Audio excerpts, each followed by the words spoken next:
Tonight, I have organized what I hope will be a discussion. And the general title of today's seminar is Education for Self-Government from Socrates to Homer Lane and Beyond. We may get to some of the details in that title, but right now we'll just put it aside. What I want to do is introduce two speakers, and I hope to do that in less than 2 minutes. The reason that I've organized this event to some extent is because I've been interested in the question, how can we learn to live in a society that values freedom? Both Professor Aggasi and Professor Bergmann, I think, have written about, talked about, and are interested in that question. When I met Professor Aggasi 29 years ago, I didn't know I was interested in that question, but I think he has helped me understand that. When I met Professor Bergmann about, I think it was 4 years ago at my university, I think he was talking partly about that question. So tonight, I hope I'm going to hear a little bit about that, and that's why I'm here, and I hope you can plug into that. The format for the evening's events, Professor Aggasi is going to talk for 10 minutes on the topic Training for Autonomy. Then Professor Bergmann is going to talk on the topic Education and Freedom for 10 minutes, and then we're going to try to have a discussion about that. The only difference in their presentations is that Professor Aggasi, when he speaks, encourages and likes people to interrupt him. Maybe even before. Can you be interrupted before you speak? Yeah, right now, even before he speaks. Okay. Professor Bergmann would prefer to have his 10 minutes and then let you say whatever you want to say. So what I'm going to do is let Professor Aggasi start, and it's about 10 after 8, and then at 20 after we're going to cut him off and we're going to go to Professor Bergmann. But before we do that, okay, I want to just talk about this event. We're at the University of Michigan, the School of Education, the Dean's Conference Room. Professor Goodman, okay, who's sitting over there, I don't know if the camera's on him, okay, but he has been tremendously supportive of this event, okay. He has made it possible for us to be here. Also, Professor Schleicher from the University of Detroit Mercy is really the brains behind this operation. He's the one running the media part.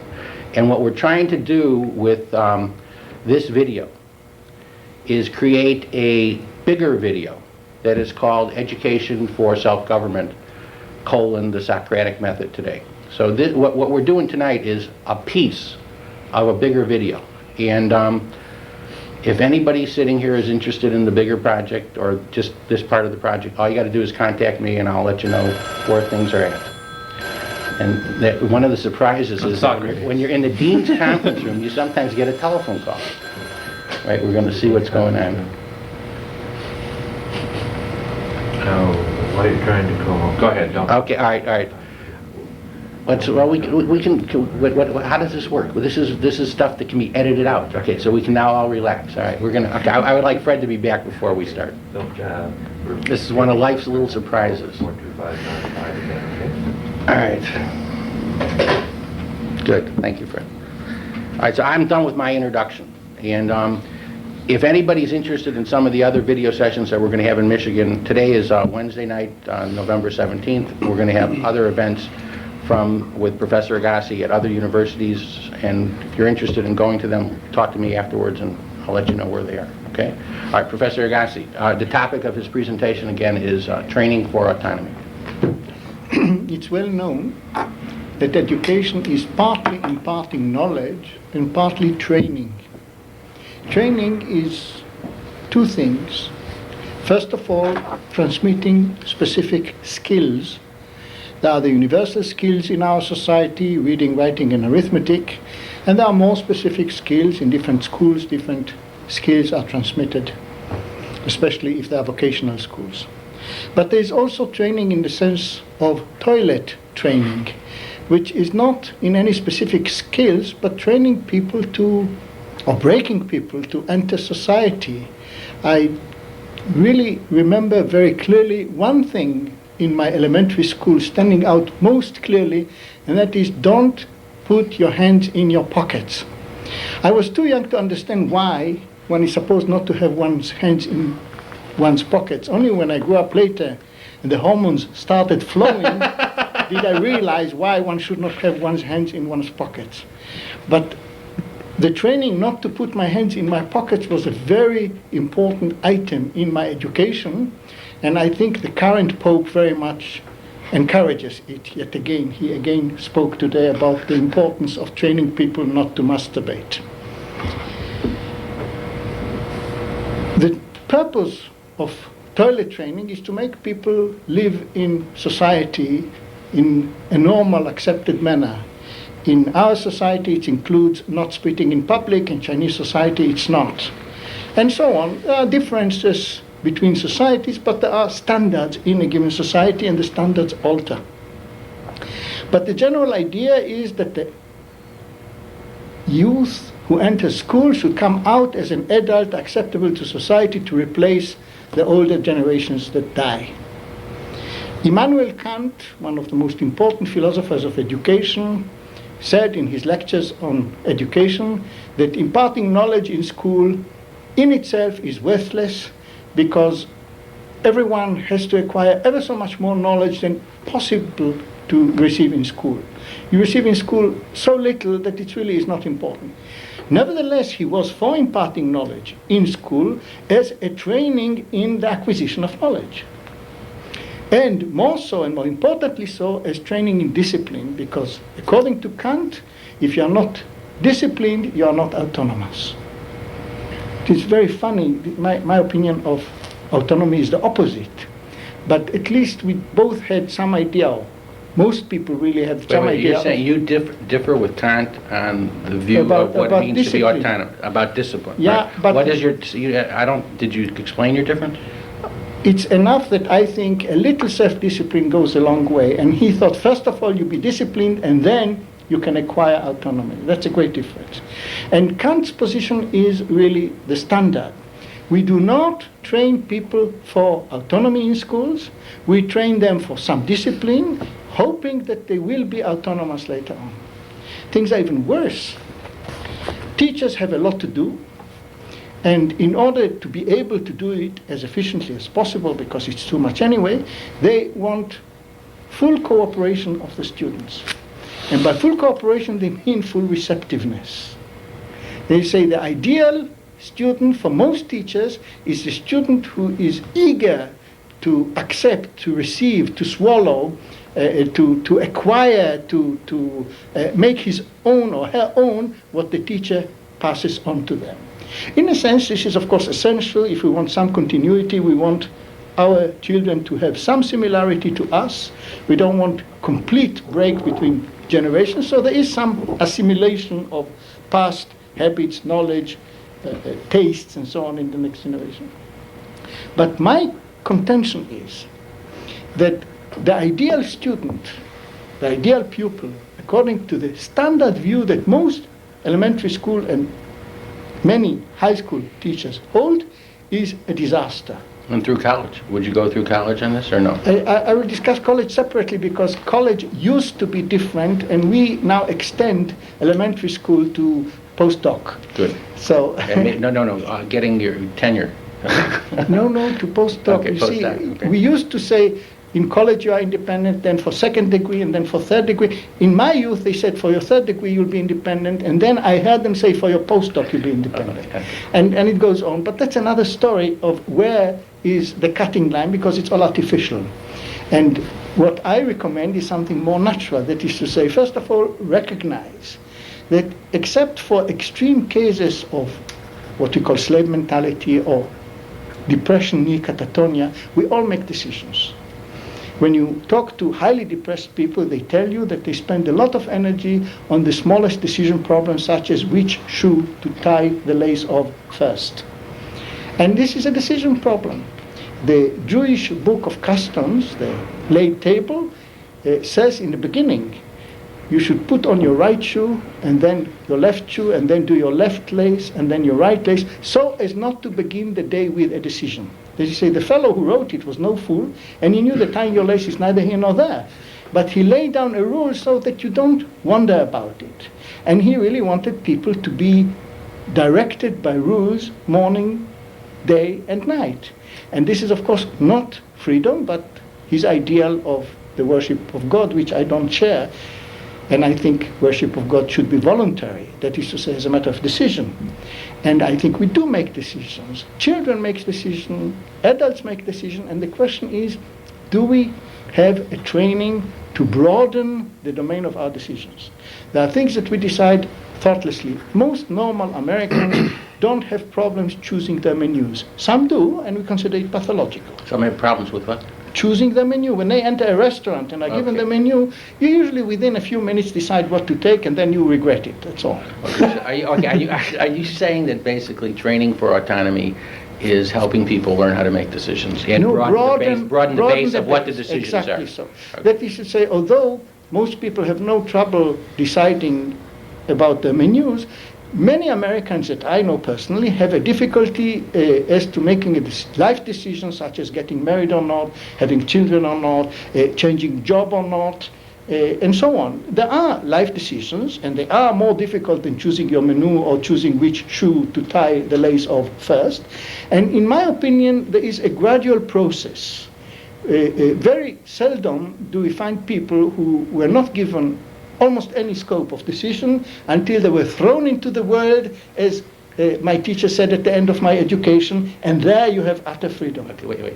Your 10 minutes are up, but before we leave your Not 10 yet. minutes, how many? Well, you got what? 2 minutes? I'm 2 minutes. Oh, more, okay, yes. Mike. Okay, Three, yes, two, yes. three. Are you sure? Yes, Okay, I'm sorry. I have my. Okay. Well. Well, wait. When I was looking at Professor Bergmann, I was thinking about his PhD advisor, Walter Kaufman. I was thinking about decidophobia.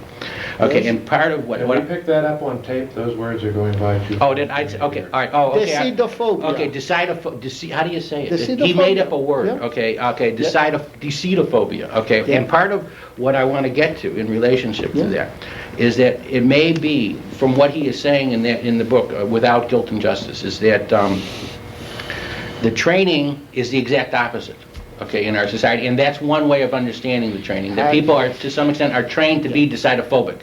Yeah, allow me to say that this is a wonderful book. Oh, And it is, More than wonderful. although it's a book in moral Brilliant. philosophy and not in psychopathology, he really pinned down what I consider the major component common, or one of the two major components common to all psychopathology, namely the fear of decisions, which he called decidophobia. and then there was no word for it, and it, And he and so, invented but in relationship to what you're saying, okay, and also he advocates clearly, I think, in that book, to be autonomous. But I don't know if he talks about No, he what does the not. training should be. But now my time is up. So Oh, okay. Mumble the name of the author and give us that again. Walter Kaufman. Okay, Walter Kaufman. The book is Without Guilt and Justice. I just wanted to get that on. Why did Oh. 1971? 71 or 72, and it was dedicated to Solzhenitsyn. Did I say that right?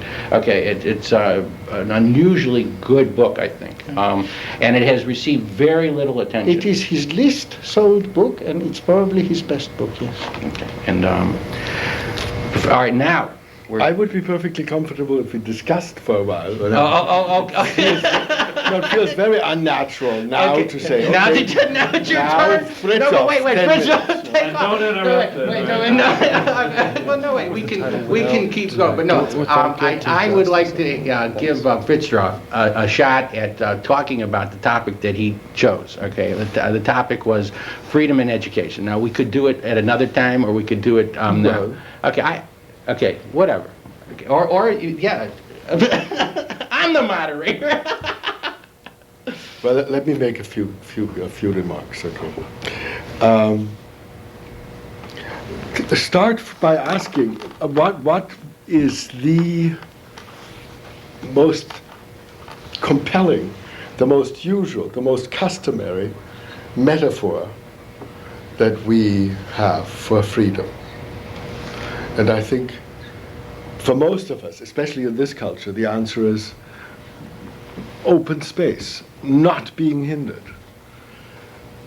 an absence of obstacles. Some of the image that comes to mind is somebody in Wyoming on a horse, and there is lots of space. Now, the opposite of that, of course, is patent. No? I mean, that our governing metaphor for the absence of freedom is to be imprisoned, is to be behind bars, is to... So, I mean, that is the idea of freedom around which many of the institutions and the ideas of these cultures are constructed. What I want to say, and I will say it much too quickly, but there will be time, and it does actually connect with what you said, I think, is that that idea is open to all sorts of objections.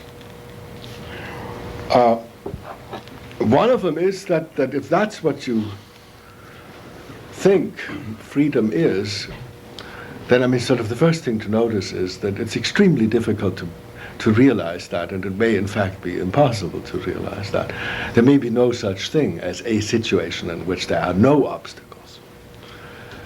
But maybe that's not the worst by any means. No. I mean, what is worse than what Hegel spent much time pointing out is that if that is your idea of freedom, then sort of by definition, or from that very fact, inescapably and everything, inevitably everything becomes a diminution of your freedom. Now, a commitment to another person, in the most obvious case, now, is a limit on your freedom, and you resist it because of that. But any sort of rule becomes a way of reducing your freedom. And in his famous chapter on the French Revolution, Hegel pointed out that because of that idea of freedom, somehow it became utterly impossible to let anything stand, because anything that stood, anything that had any kind of reality, just because it had some sort of reality, was perceived as a resistance, as a limitation, as a diminution, as a reduction of freedom. Now, so far that's abstract, but let me still go on, and I'll make a third point, and that is, it's not just that it's impossible, and not just secondly that if you believe that, then everything becomes somehow cast over with a shadow. Anything, all other people, all social institutions, all of culture is sort of, a shadow is cast over it because all of it limits your freedom. But in some sense, the worst part of it might be that if you construe freedom in that way, then if you move in that direction, you actually move towards something that most people experience as dreadful, namely solitude, a black, empty space, which is really just coming back to the idea that empty space is our idea of freedom. And to make it more concrete, you could think of a little story. And if I am not done at the end of my 10 minutes, that'll be fine. I will find No, ways. then no. Once I will find at ways the end of to your slip 10 it minutes, in. we get to interrupt. I will Okay, find. we get to interrupt. I will find ways to slip it in. But I mean, sort of take typically a middle-class family, of which there are many who are somewhat uncertain of all their values, except for freedom. That's the one thing that they still want to give their children. What parents who think of freedom as the absence of obstacles are very likely to do, sort of in an effort to enact and realize and really give this freedom to their children, is that they withdraw. In fact, you could say that again is one of the things that we should talk about, one of the questionable aspects of this idea of freedom, that the only thing it asks you to do in the name of freedom is to give another person more space. The only thing you can do if you want to give freedom in that sense is to get out of the way, is to leave the room in some sense. So you could easily construct a kind of story, a sort of parable, but a somewhat grotesque, in some ways Kafkaesque parable, where you imagine these parents, they want to give freedom, and so in the name of giving freedom, they squeeze themselves against the wall. And the children, of course, move around in this empty space, and pretty soon all sense of order disintegrates, and the dishes pile up, and meals are no longer held at any sort of regular way, and eventually, of course, it gets much more chaotic, and somebody pounds 6 penny nails into the grand piano. At this point, the parents who have squeezed themselves against the wall are apt to come swooping down, because enough is enough. You know? And then they say, there has to be what it has to be. And what I'm illustrating, that sort of freedom leads to a situation that is actually experienced as dreadful, and because it's experienced as dreadful, one swings the other way. And I think most of you already know that I'm giving you a parable on the 60s, right? That we had too much of that freedom. We got rid of all structure. We abolished all order. And so we had a reaction, you know, back to basics. Now, what would happen to these parents is very likely that after they come down like thunder, they would feel dreadful. And so the cycle would repeat. They would try even harder to give their children space. And this time they probably wouldn't swoop down until something really quite dreadful. Worse than, you know, 6 penny nails into the black ebony. So the oscillation amplifies. Right. The oscillation amplifies, and the oscillation in the end, now after going back and forth and back and forth and back and forth, you can anticipate what happens. But what happens is that there is a sense of apathy, of exhaustion, a sense of, don't come to me with ideas. I don't want any ideas. I just want to live my life somehow in a pragmatic way. I want my career. I don't want to be interfered with. What you get is the 90s. You know, after the 60s, at the 70s and 80s, you get the 90s with that. Now, all I've so far said is that there's that idea of freedom, which happens to be our idea of freedom, and I want that to sting a little bit. And it is a disaster, which is a word you used to, I think, a calamity. Now, there is a quite different idea of freedom, which in some ways is so different that to some of us it might not even seem like freedom, might not even be the same thing. But I think it is very much freedom. And in fact, it's the older idea of freedom. The older idea of freedom has nothing to do with empty space. It's nothing to do with giving people room and more room and more room. It has to do with self-determination.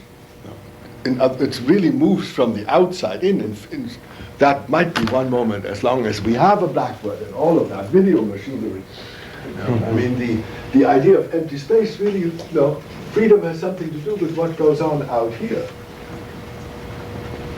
But the idea now moving around to of self-determination has something to do with something that happens inside the self.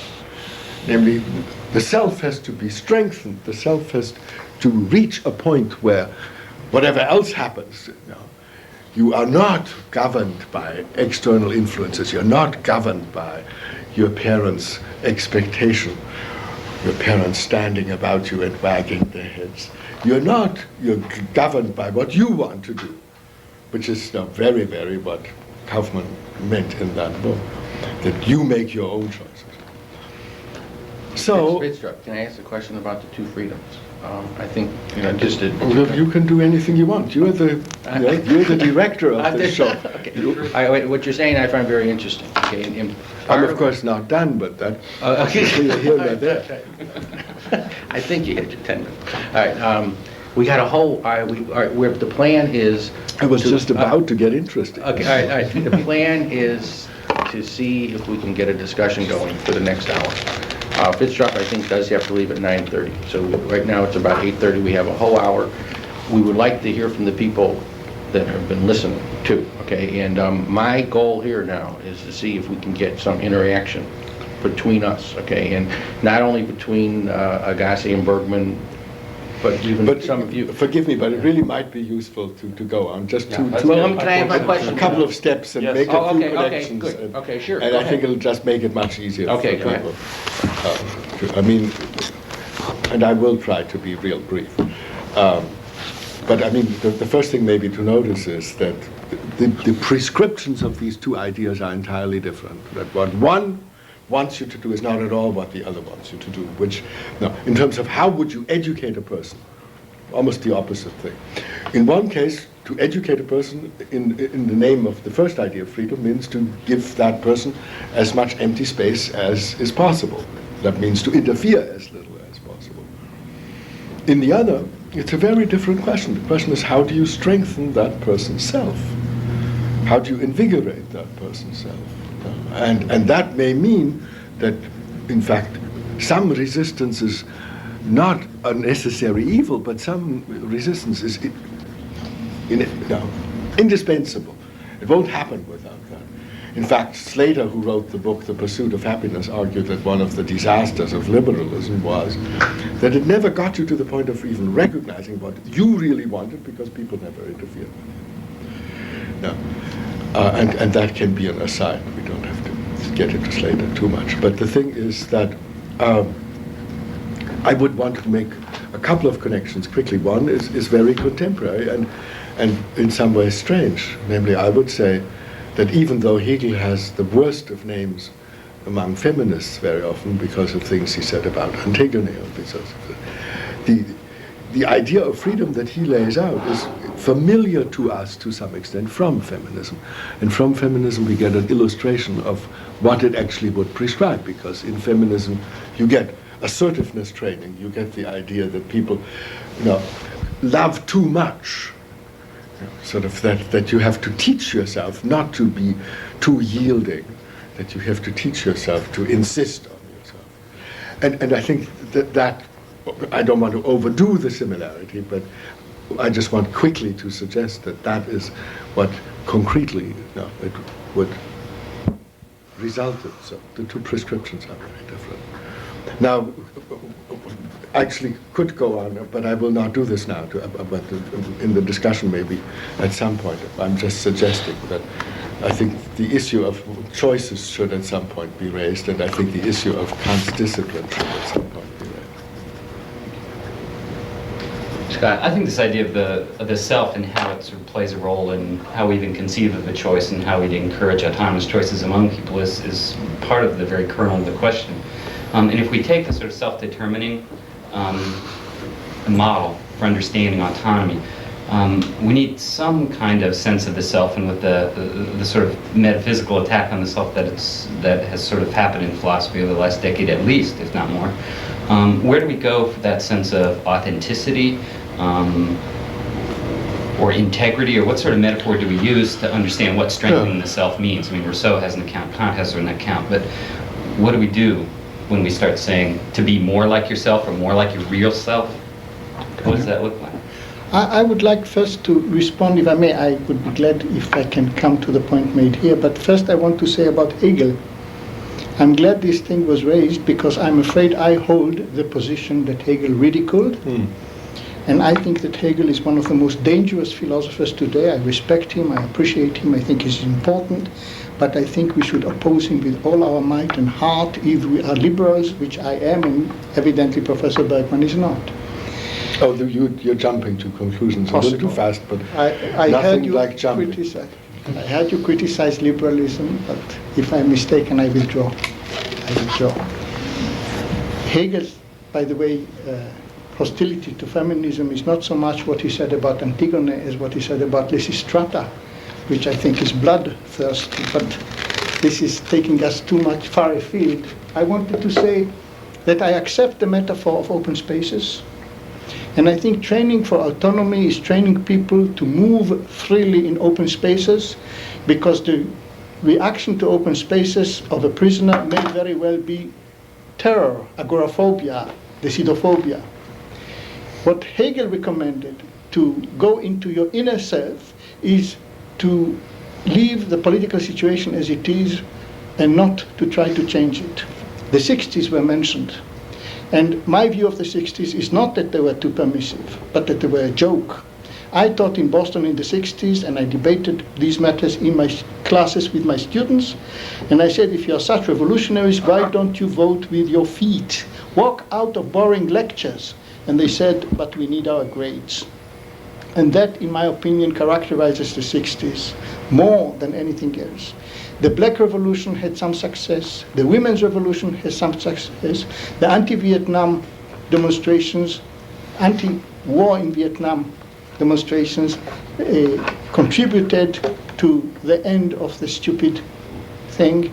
And the Students' Revolution led to nowhere because it was not serious. Because they did not wish to exercise anything. They did not know what they wanted, and really they wanted the teachers to push themselves to the wall and not interfere. Just give them good grades for nothing, which is ridiculous, of course. The training for autonomy is the training to use the freedom beneficially by mutual aid and other means and increase the open space all the time. True, if you polarize the images to utter desert with me alone there, or jail where I cannot move more than 2 inches right or left, are very bad. This is not how life is. And the shadow cast by the model of utter freedom is there. There's no question that utter freedom is impossible. But striving to as much exercise of freedom as possible, rather than freedom, exercise of freedom, is, I think, a reasonable educational end. And that, I think, is the question that was asked about discipline. I think the idea of self-discipline is not clear. The idea of following rules is not clear. But the idea of exercising decisions and increasing the importance of decisions exercised throughout your growing up career is something very reasonable, very given to concrete exemplifications, and very useful. I mean, it seems to me you are defending a liberal view of freedom as some kind of license to act. And I guess I worry sort of about the question, to what end a person acts, of what benefit that kind of choice is. And I worry about where the self plays out. You know, this sort of missing sense of the self as something that just makes decisions, and whatever those decisions are, they're sort of made. I get a better sense in sort of self-determining argument that there is something to start hanging meaningful choices on. I think I understand you fully, because this missing sense of self and lack of self-determination is what I try to exercise all my life. And that's where I would come back in, you see. Yeah. I mean, that... Lovely. I mean, philosophy so easily becomes, you know, an exercise at misunderstanding each other through quick allusions and stuff like that. I would prefer to concentrate on the important points. The important question, to my mind, is the question now that we were supposed to discuss, namely, you know, what does it take to educate a person for freedom?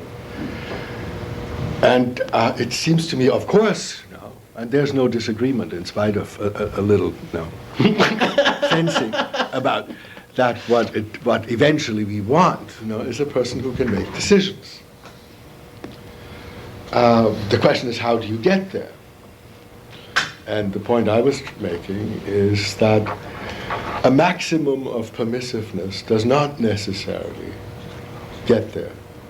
That we, you know, that what that very easily results in is a sense of paralysis and a sense of anomie and a sense of nihilism and a feeling of apathy, of which we have plenty.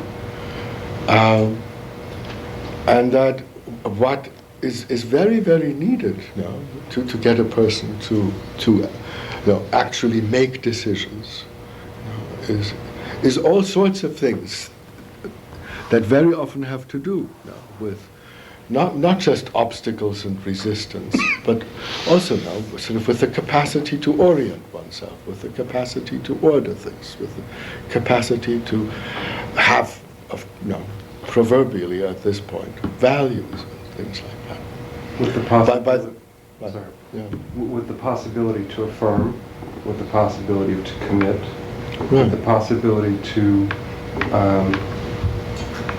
willingly and with some degree of understanding engage in obligation, engage in a sense, you referred to Slater's work, to engage in a sharing of destiny with others, and that Yes. neither of the models of self-determination, as I see, necessarily address the issue of the other.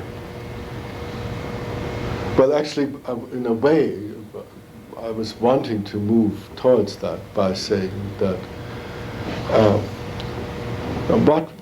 certainly by everything that I said about the first, I was leading up to the fact that the other ought to be present, and that in the first, the other, there really is no room for the other. The other is just an obstacle. Mm-hmm. And to get away from you know, artificial language and say it as directly as one can. I mean, my sense of it is that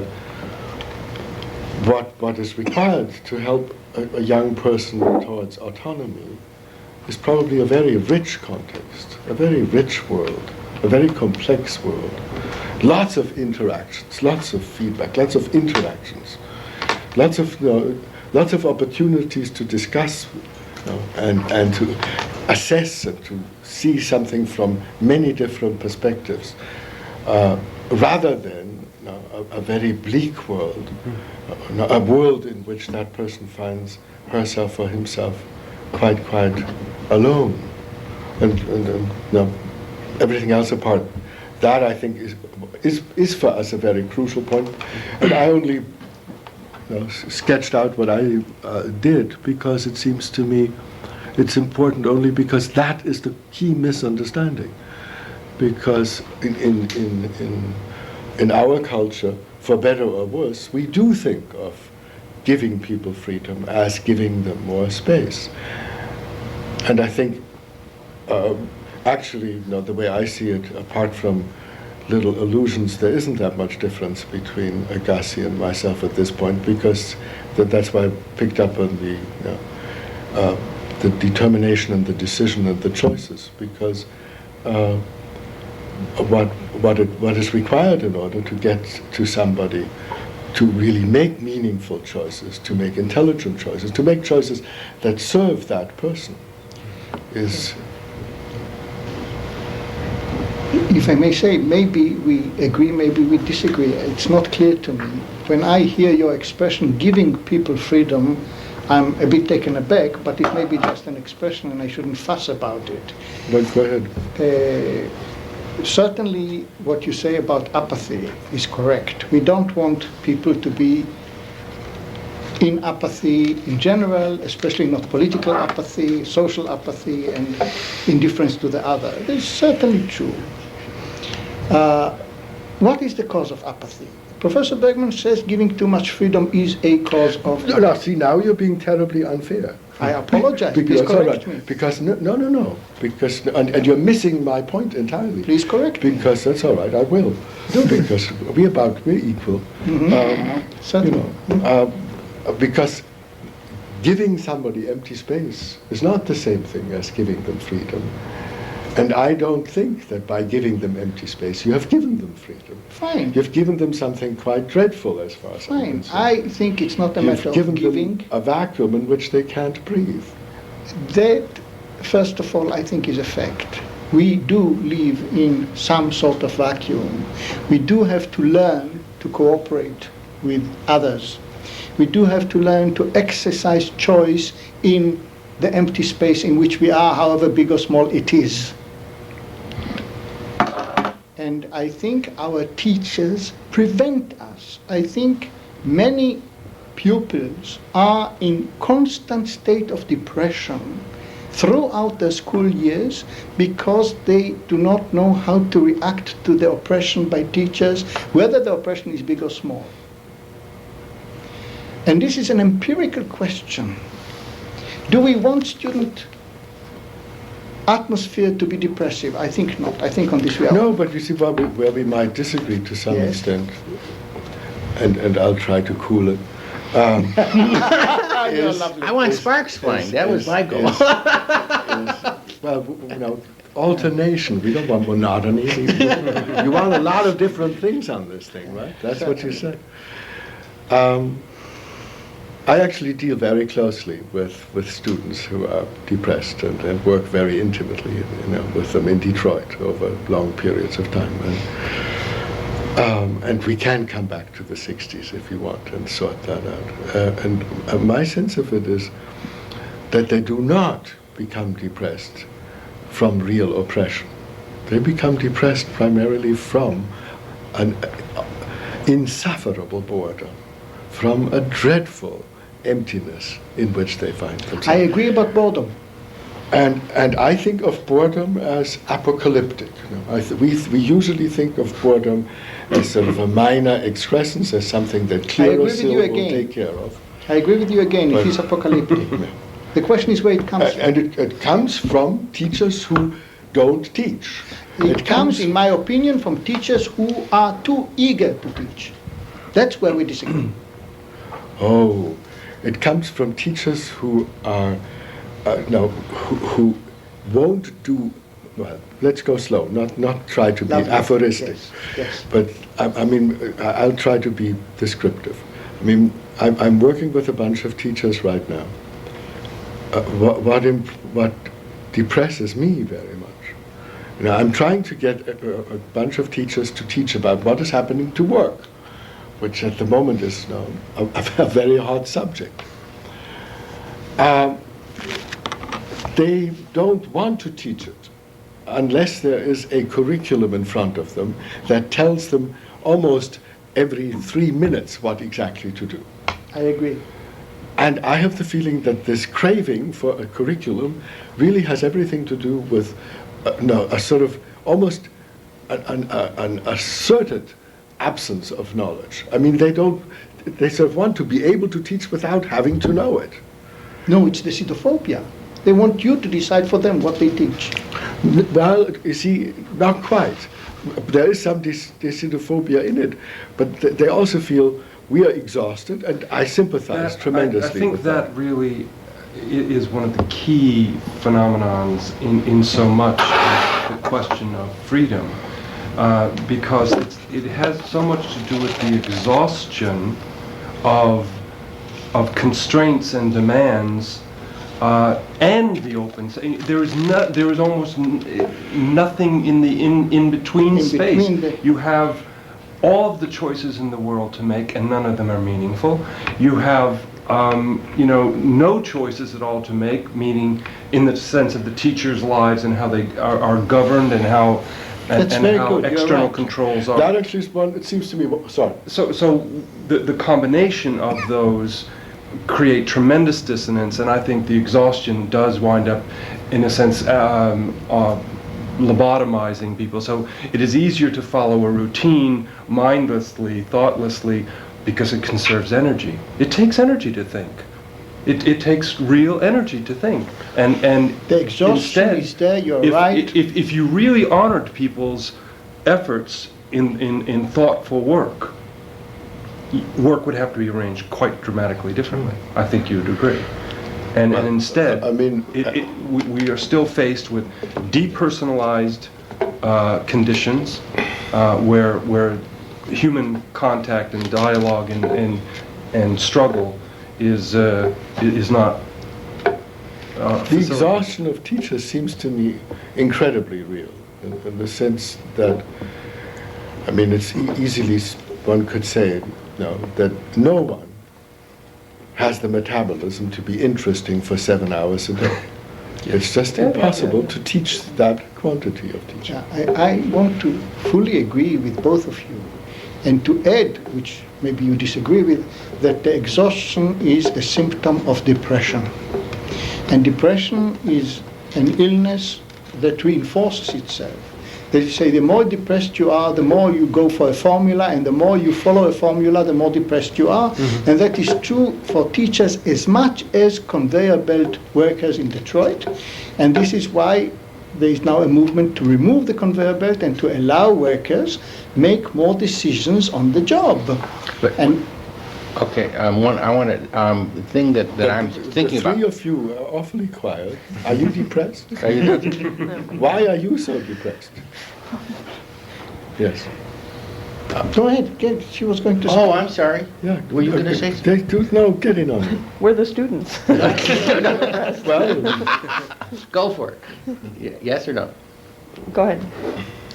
But we are encouraging you to, Yeah. and at any no, point, go. question, I mean, comment, what snide so remark, far, whatever. what so far makes, you must have some reaction. Well, it seems as if you're coming from almost totally different metaphors. I mean, on one hand, you're saying oppression is the bad thing, and you're saying that the freedom, too much freedom, the wide open space But you is the see, bad you thing. still, that is awful if both of you, so to say, think that I'm against freedom. I'm not. No, Not at this all. was well understood. No, I think you misunderstood it and she misunderstood. No, I but- never ascribed to you opposition to freedom, only to Well, Hegel. well, you know, but you said, well, you're quite wrong about Hegel, but, That's fine. but other people aren't here to appreciate that. But the thing is that let's try to be reasonable about this. It's not a question of somebody being against freedom and somebody else being for freedom. It's a question of having two different ideas of what freedom In really, relation, go ahead. of what freedom really is. And I wanted to pick up on what Richard said, because it seems to me that was very telling. I mean, and that might help to bring my point out from a different perspective, that because we think of freedom wrongly as empty space, I think we sometimes think that to maximize choices gives people freedom, because another choice and another choices somehow stand for not being limited, not having an obstacle, but one is able to do this because one has a choice. And not having a choice links up with being limited.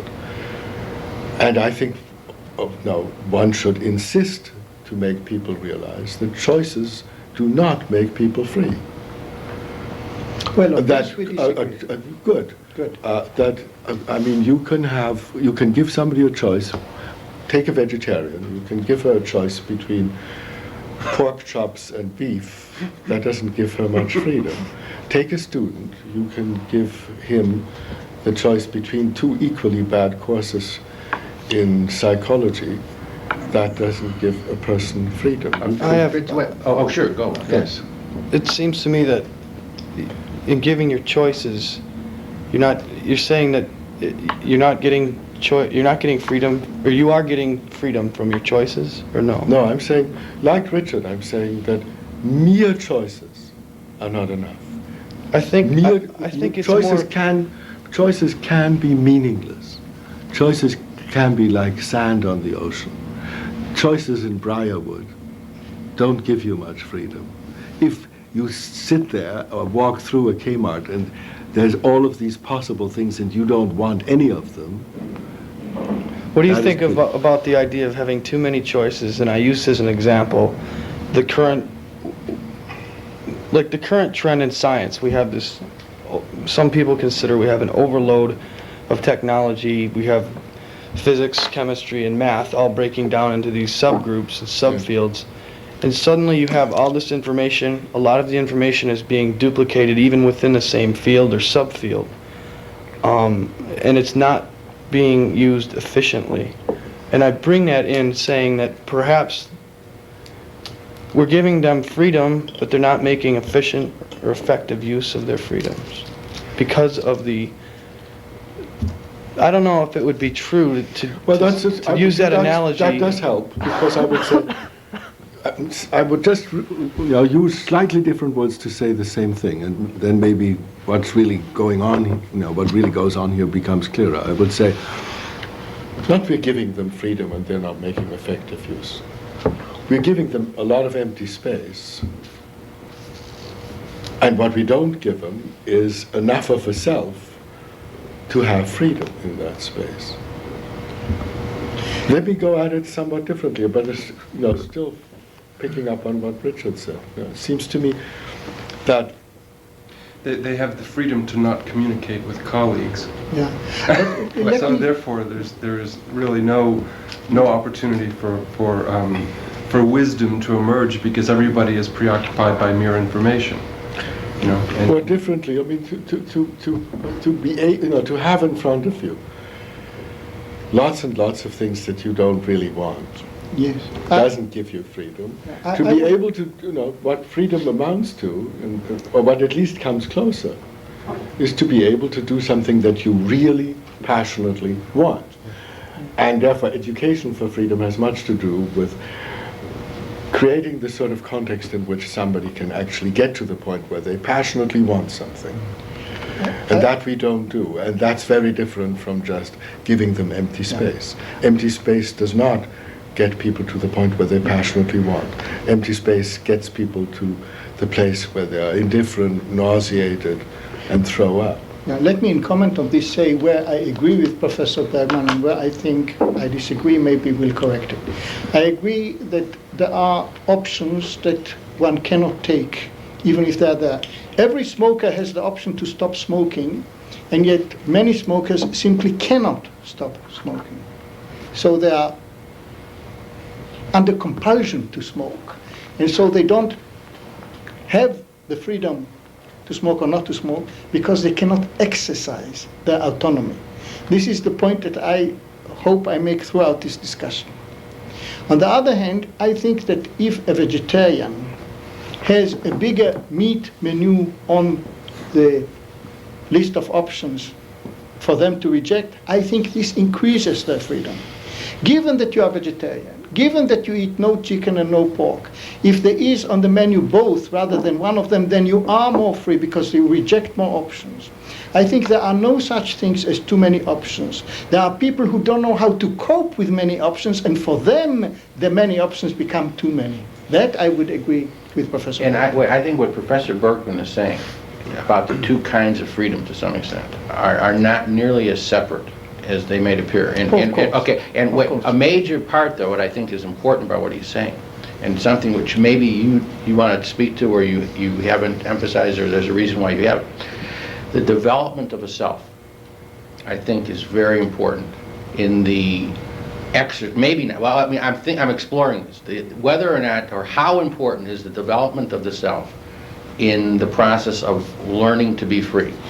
I think Professor Bergmann says it's very, very important. In fact, without some kind of, he probably wouldn't like the word training for self, but or education to be a self. I don't know what the language is. Develop a self. Developing a self and that's a major educational problem, maybe a question. How can we help people do this? Right, and I deny that. And you deny that. Okay, Right. okay. So we've got a differences, and my dilemma.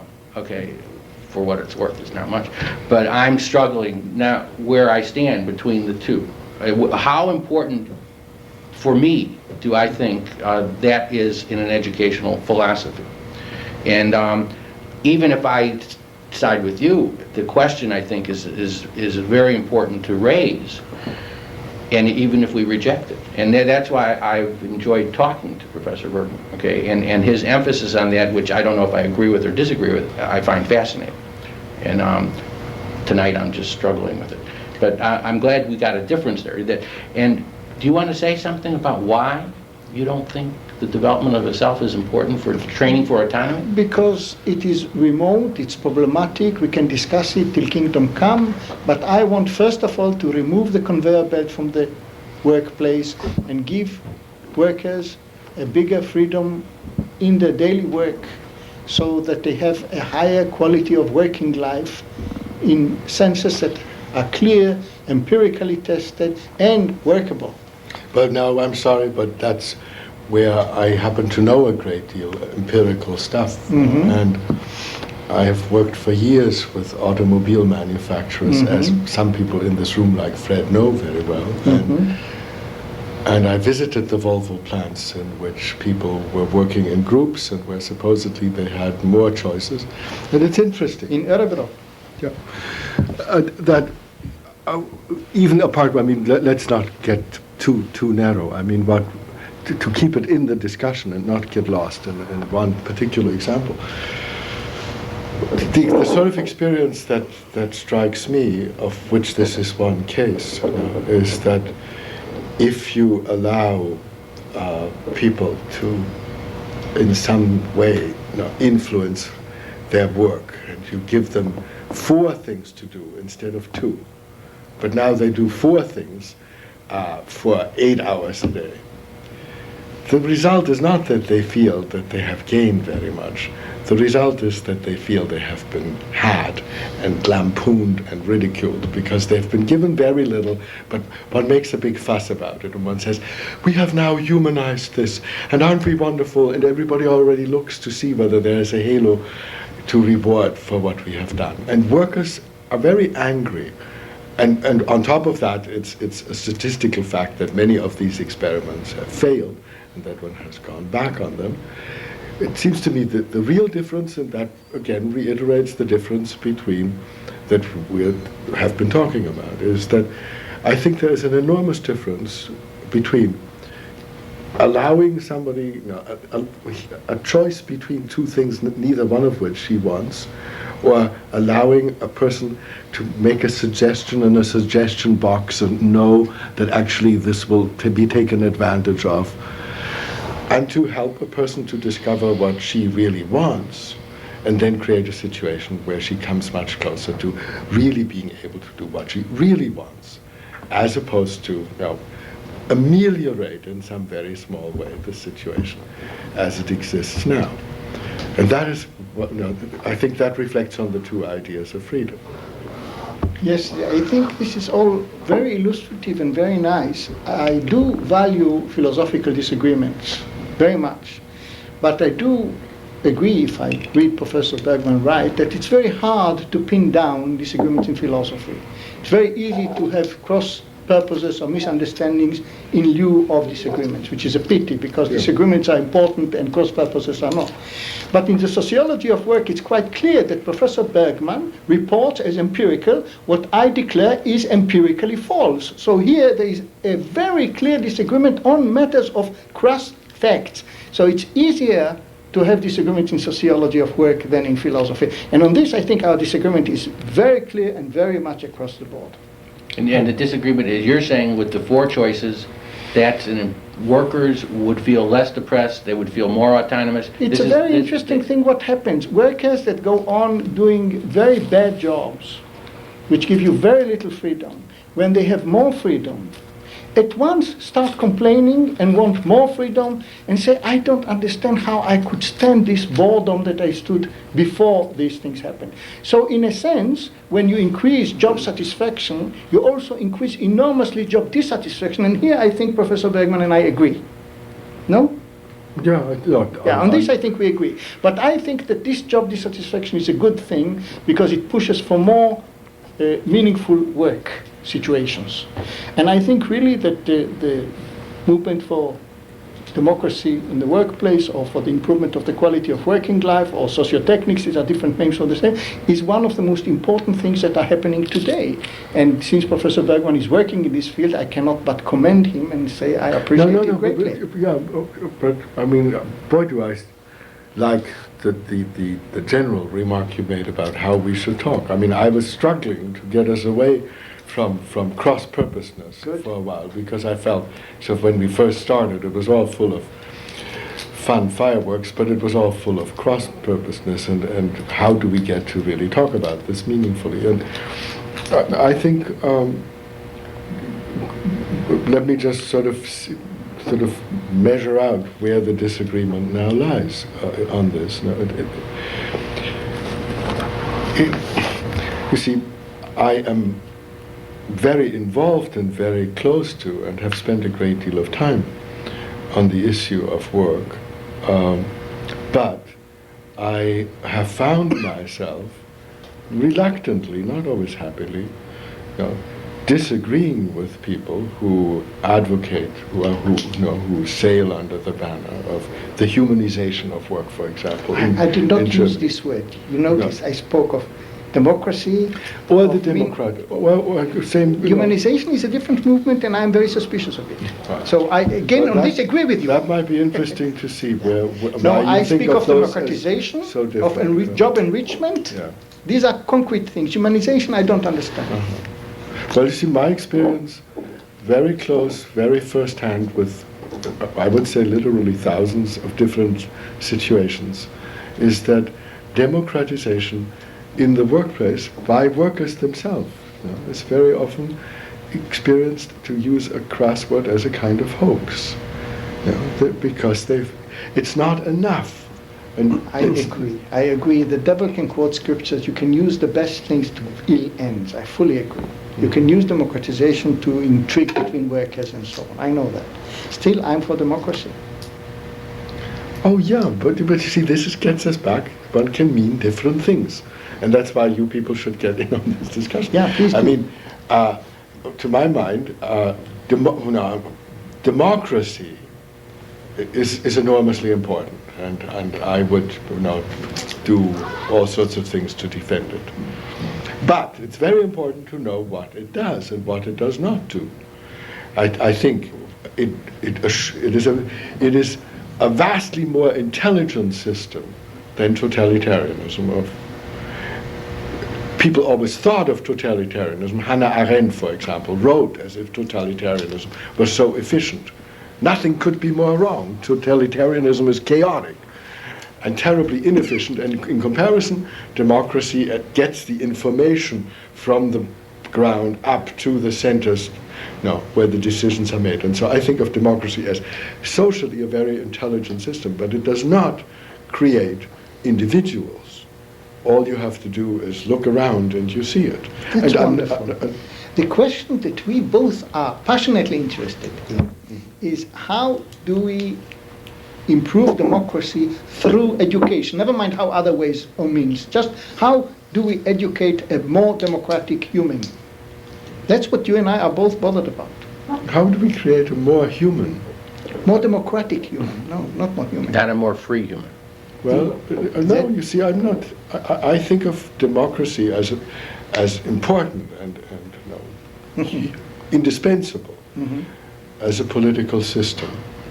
I actually, coming back for 1 second to the 60s, feel, and there we might agree, that my role in the 60s was, if I may say so, not that unimportant, because SDS was founded here, and many of the people who founded SDS were my students, and I mentored and hectored and argued with them through the nights, because Here we fully agree. I think they because were I felt terrible. they had not thought their shit out well enough. They refused to. Yes. Wait, I'm one of those kids. Well, Okay, right, You break my heart. No. I talked to That's I was on the streets Fred, of Chicago. Fred shakes his head. That is not to say that. Well, I thought you cut it down too much. I think what the 60s accomplished was marvelous, enormous, incredible. There would still be segregation in the South if it hadn't been for the 60s. I fully agree that the Black Liberation Movement succeeded, the Women Liberation Movement succeeded, the anti-war movement succeeded. The students' movement, I said, failed totally. I didn't say anything against the other movements. And I think the students' movement failed because it was ill-conceived. Well, I mean, in some ways we very much agree, but Yes. But let me bring it directly to the point. I mean, one of the things that was the slogan for a good deal of time among the students was participatory democracy. That was definitive of the Port Huron statement. What that in practice meant is that one was appointed to committees.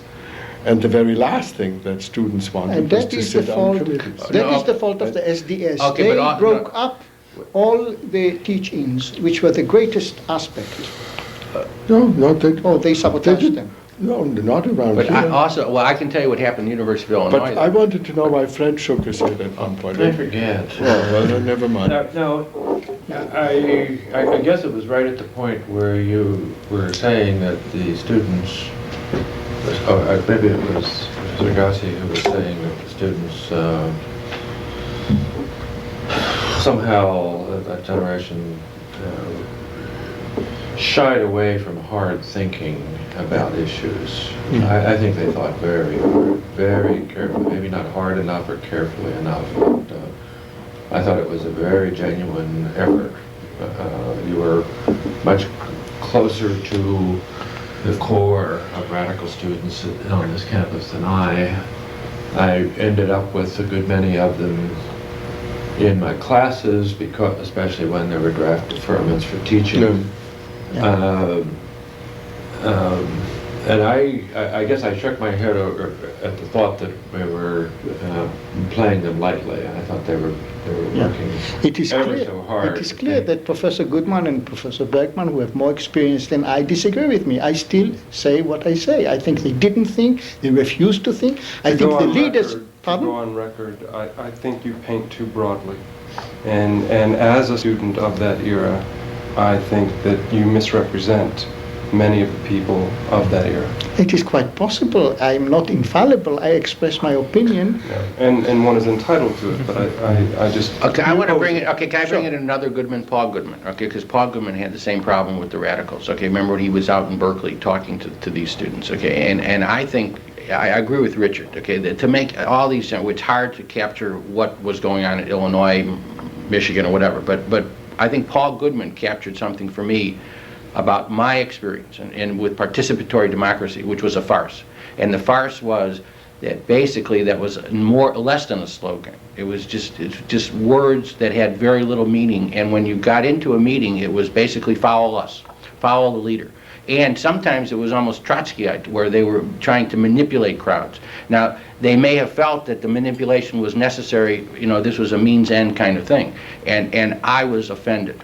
Okay, and I was alienated from the alienated, all right, and it was a painful experience, and it was only through reading and whatever that I was able to, and eventually finding a place in the academy, that I was able to find a home for this. Maybe let me respond to Fred, because I think it's, in a way I'm of course responding to everybody in a way. I mean, it seems to me that we have to put it into a slightly different frame. I mean, to say of them personally they didn't think very hard is probably very unfair. Especially in the beginning, they had style and they had language. And Bob Moses and people like that were exceptional human beings with quite fabulous intellectual gifts.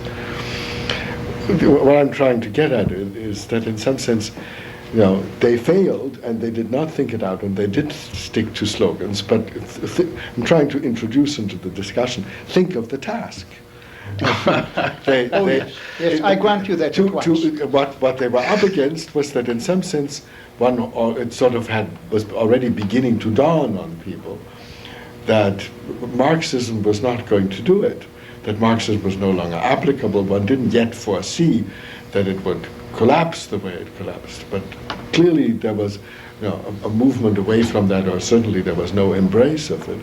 So one was struggling for something that was utopian and that was visionary and that would represent some kind of evangelical message to this corrupt society, but that isn't easy to come by. I mean, we're still struggling to come anywhere near that. Well, we still haven't got that, and we have 30 years on that. To echo an earlier metaphor that you were using, I think some of the opposition and some of the resistance during the 60s was an exercise of freedom. Oh yes.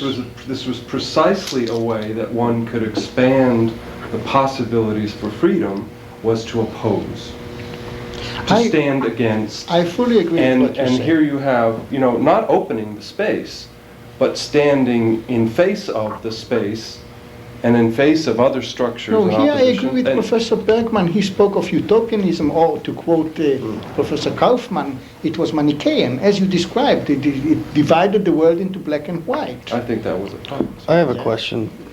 Do you think that today's student they're not expressing their freedom or using their freedom then? By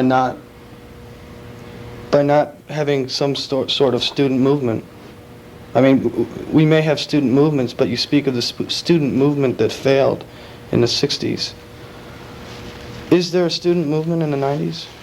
Well, if I might jump, I would say that, again, somewhat critically, that it was very much easier in the 60s to be part of a movement than it would be now, because now one rightly is, plenty worried about one's own career and plenty worried about whether one will get a job or not. In the 60s, people felt very assured of that, whether quite justifiably or not, but one did feel, one felt very, very secure.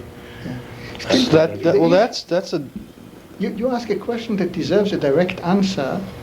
First of all, if there is a students' movement today, I don't know of it, although I am among students. Secondly, I find it very difficult to decide whether no movement is better than a bad movement. Perhaps a bad movement is better. And if so, then the 60s were better than today, even though I do not wish to take back my critique. But the question is not movement or not movement. The question is responsibility. The fear for job that I think was well characterized by Professor Bergmann, is partly a matter of responsibility and partly a matter of cowardice, and they are very hard to disentangle. And what I think is training for decision is training for responsibility. And we have not so much to assess the situation today or in the 60s as to strive for a system of education where kids learn to exercise responsibly their ability to choose than they do. Well, I think See, it, that's where the disagreement again comes up. Yeah, lovely. Because it seems to me that, open space turns out, after all, to be a little bit perilous. So one quickly attaches responsibility by way of making sure it doesn't become too chaotic. Quite. But if sorry. I've wanted in all, there's so many points, but I want to come in now By all about the means. student movement business. I guess the big difference I see between students now and the students in the 60s goes to variables like patience and politeness, in the sense that I have to be careful because it sounds like I'm just flattering people. Kristen and Carl are members of a group that I work with closely, and they include people who have chosen, in many instances, to switch careers and become teachers. And they're characterized, as far as I can tell, after 3 years now, by people who are extraordinarily skilled at trying to listen to what somebody else says and figure out what the consequences are for them and how they can make an appropriate comment at an appropriate time, and they get on top of the situation with a maturity and a patience and a courtesy that marks them off from the students of the 60s. I didn't find patience, courtesy, and that much skill in their listening and their talking then. I just admire this greatly. I sense that one of the big things, I'm projecting now, I'm guessing what they're doing this for, but I think it has something to do with finding an appropriately sized space where the choices that they make can indeed count for something, as contrasted to work in environments where the choices are voluminous but don't count for anything. That's when you go from 2 to 4, but they don't want any of the 2, they don't want any of the 4. And the projection is, I think wisely, that the kinds of choices that they have to make in a classroom are just about the right size, potentially. There are ways of getting through a 7-hour meeting, not clock hours, 7 hours. Clocks have no meaning in schools.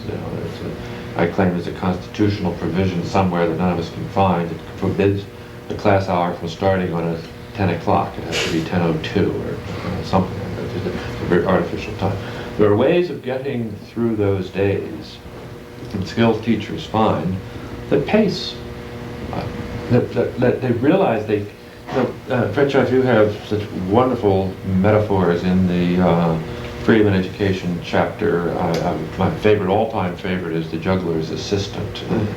Teacher as juggler's assistant.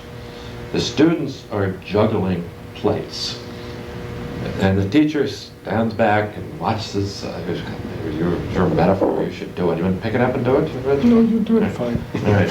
They're juggling 6 plates, and it's harder to learn to juggle 7 plates, in the sense that it's harder to reach out and grab a 7th plate than to have 7 plates going around keeping them going. So the contribution that the teacher can make is studying the juggling style, and at just the right point, Kristen hands me the 7th plate, and around it goes. Now that's a lot easier than having 6 groups like that, because she's put it in. Big job for Kristen to do. She's got to study my juggling style because Scott's juggling differently than I. What we usually do, of course, in schools, I like to pursue as metaphor, is run up and down the aisles with the 7th plate, a stack of 7th plates, say, here's yours, here's yours, here's yours, here's yours. Then we give him a test and say, Scott, are you holding the 7th plate? And Scott says, here's my 7th plate, and there's 6 crashed plates on the floor. and schools are out of sync that way. He argues that you've got to teach anybody anything, you have to stop trying to teach them more and start trying to teach them less. And this is where I think the disagreement. No, I thought the disagreement was very big because This we agree. Because I thought Ron asked you, why do you think that you don't have to develop the self? Why do you stay away from that? And it seems to me what Fred is talking about. I said that school led to in my chapter to the idea that it is enormously important for the teacher to have time to study the student. Yeah. Time And that can be done with a pace that is not exhausting. I've seen it. It can be done. I agree.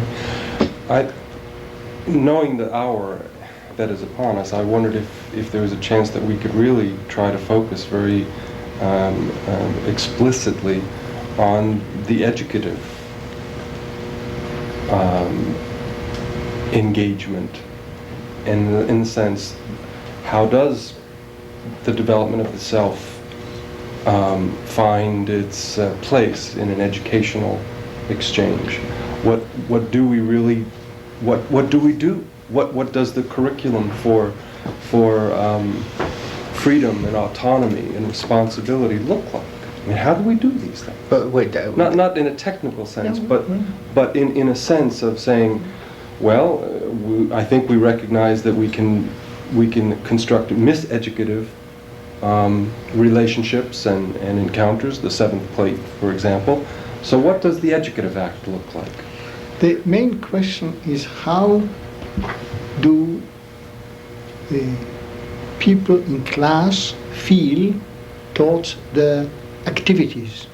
Do they feel that they are exercising choice to some extent within given constraints, or do they feel constrained and pushed to do this, that, and the other?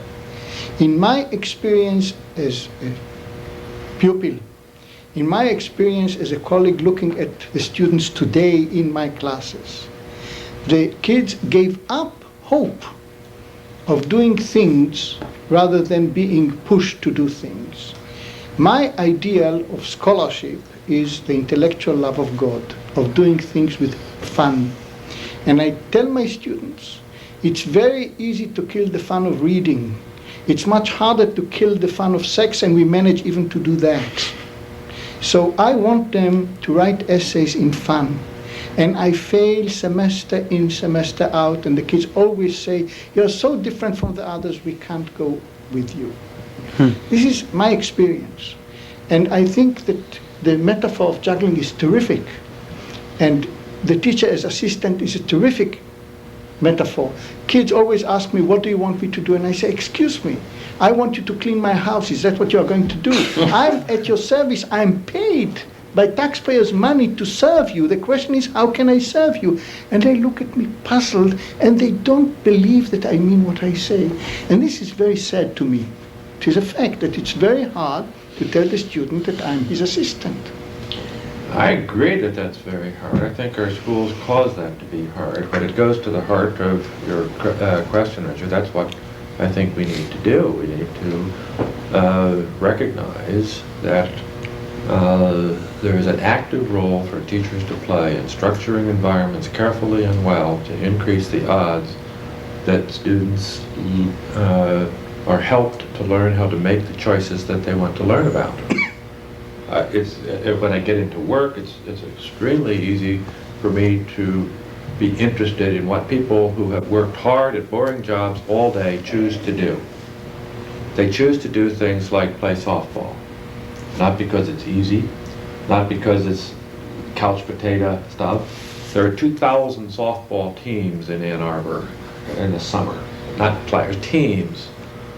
And people do that. Why? I think because they make choices that have appropriate risks associated with them. That they know that if they are playing against a good team, there's a 50-50 chance that they're going to win and a 50-50 chance they're going to lose. I like to say nobody at Michigan has ever said, kill Northwestern.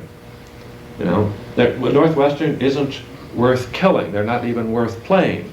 we want to kill Ohio State precisely because they're worth killing, but we don't mean kill them dead, because we need them next year To kill them again. to kill You them are again. wonderful. So You are the wonderful. identity, the self, comes out when you are playing someone that lifts you to a higher level of your game.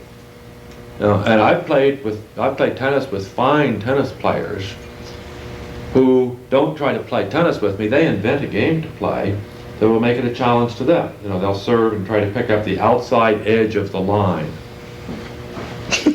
And they've got a little game going. So I can't help him, he can't help me. We've got to get into that.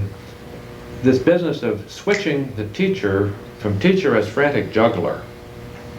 That's the thing that I like about it. Most people, if I say juggler, they'll say teacher, juggling the attendance, juggling the this, juggling the that. Come on, calm down, folks, and recognize that your kids are the jugglers. What are they juggling? What in their life are they juggling? Are they juggling the fact that their father is losing a job? They're not worried about their future, they're worried about the father's future. And then you have to get to know that. Now, and school systems will come along and make stupid rules, like you can't ask about the kid's family for fear you're going to get sued. That's where it stands at Ann Arbor. I'm not saying school policies will normally be used. I would also argue, I always think we're talking about the wrong thing when we're talking about curriculum. Because I like Von Illich's distinction between incidental learning, curricular learning, and planned learning. Most of what we know we've learned incidentally. We just learned it, how to talk and behave and so forth. He calls curricular learning learning to play the role of student. And that's what we do. It's only a pity that Illich in his own school is... Yeah, I know. It says the graffiti down there, it says Ivan runs a school in the bathroom. It actually says that. And then planned learning is where you want to learn something, then you plan to learn it. And I am not, excuse me, Scott, all that interested in curriculum because I've been influenced to think of curriculum as learning to play the role of student, and that's what's wrong. What our curriculum should be is helping people plan their learning. That means we got to get to know them a whole lot better. That means the society has to give us a lot more resources to bring class sizes down, or you have to invent second-rate tricks to cope with 36 kids in your elementary class. But Yeah. that's why I didn't start talking before, because I go on. I have here a suggestion. The teachers do not know how to help the students construct their own personal private curricula because teachers were given curricula without discussing them. If teachers were to discuss the question, why do we teach subject X at year Y and so on, and really try to make sense, because however unwise our curriculum is, it has sense. And we have to find that sense before we can improve upon it. So if we discussed with teachers the existing curricula and the rationale and the possibility of the improvement, they will be better jugglers helpers. Exactly what we do, Bully for you. right? And I slam it for curriculum, I've never seen anybody lead that kind of discussion better than Scott. Get that on film. Yeah. We're going to have to wrap up. Does anybody want to get a final 2 cents in? Anybody up on Professor Bergmann, you want to conclude with something? No, I don't. Well, I mean, I don't feel don't let this be the conclusion, okay? I will say one more thing. I mean, I guess more than anything, because I think now to not say something would be a kind of cop-out, so I will try to say something. I mean, I have a somewhat different sense about what goes into my effort at teaching, and that is that what impresses me is the fact that both students and everybody else now live life now with a sense that there is only a chink of light. That actually, Thoreau was right. That the mass of men live lives of quiet desperation. That for most people there's some little thing that they won't do. They will give in to everything else, but there's a certain place at which they will not be pushed beyond a certain line, and it's sort of a sense of that I hold out for, but it's a very little thing, and everything else has already been surrendered. And it's that, that grim, gray, ashen sense about life that it seems to me it is the crucial thing to somehow pull them out of that and to, yes. I'm wondering where you and I are disagreeing. I'm not sure we disagree. I don't know. What I'm guessing, I'm projecting, and Kristen, Carl, just absolutely correct me if I'm wrong about that. My guess is that you have a vision of a classroom that you're going to teach in that is brightly colored and important, and things are going to go on there that are worthy of you learning more about until you retire. That it's not a chink, it's not tiny, that it's just about the right size. It's not the 60s, we're going to change the world. It's not that I might do some one thing someday in a corporate world or investigate something. It's a good size. There's people, and they're real live people, and it makes a difference that I'm there because there are no answers that you can apply formulaically. It makes a real difference that I, Kristen, or I, Carl, am in that classroom. That choice counts. And I argued, was it Dewey or Ken Boulding that said that democracy is maintenance of conditions such that a person's choice does count for something. That's what we're after. They both said it in roughly the same ways, I think. And people want their choices to count. It's a sad comment that they have to play softball in order for their choice to count. But it does tell me what they want. That they want their choice to count. And they want it to be the right size. They want what they're learning to, of course, now to come, I think, squarely to Frithjob's side, it's the only way that's going to happen, is to accept rules that make the exercise possible. Because without the rules of baseball, you can't play baseball. Without the rules of chess, you can't play chess. The key to freedom is rules in that sense, because otherwise you'll never find out whether your choice counts.